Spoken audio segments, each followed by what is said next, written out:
I take a few shots when I hear another splash. Looking out on the water, I spot a small boat in the middle of the lake, a single person inside. Must be up early to catch some fish. I hear it's the best time of day at dusk or dawn. I wouldn't know. Fishing's never been on my list of things I want to do, but I won't scoff at a nice piece of trout or salmon when offered cleaned and cooked on a plate. Instead of a fishing rod, the person in the boat seems to be tossing bags overboard. They look like garbage bags. Odd and a little disturbing. I snap a few pictures but step back into the tree line the moment I see him grab the oars and start rowing back to shore. This way. Damn!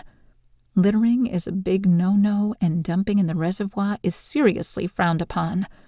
Part of me wants to yell out at the boat, but for once, common sense overrules my tendency to speak before thinking.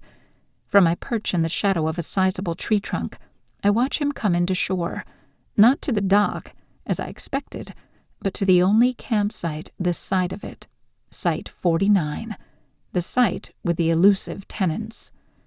Curiosity drives me to move closer when the boat disappears from my view.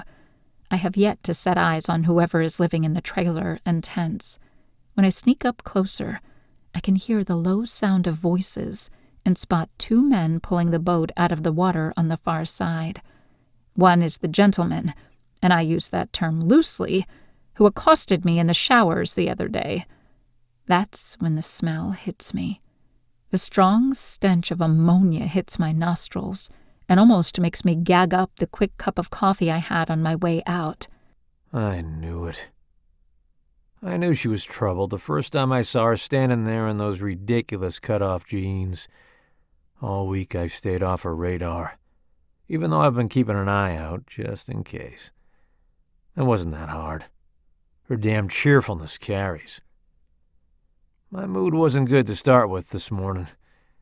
Yesterday's covert meeting on the other side of Dolores didn't quite go as I had hoped.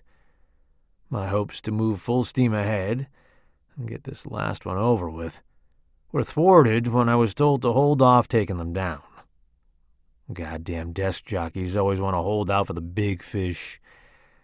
According to an informant, said big fish was expected to make an appearance sometime soon. In the meantime, I'm stuck with the two guys I've been keeping my eye on, keeping a low profile for the benefit of whoever is looking, and at the same time keeping a sharp eye out for anyone getting too close to the compound. This is what I'm good at, blending in with the biggest lowlifes on the face of the earth. It doesn't matter that getting close to that kind of scum makes me feel as filthy as the pond they crawled from. Last time. With early retirement waiting for me on the other side, I take in a deep breath and consider how to keep this nosy little chick out of the line of fire. Another sacrifice for the sake of the greater good. Except the plan that comes to mind doesn't feel anywhere near what a sacrifice is supposed to feel like. I should know. I've made many.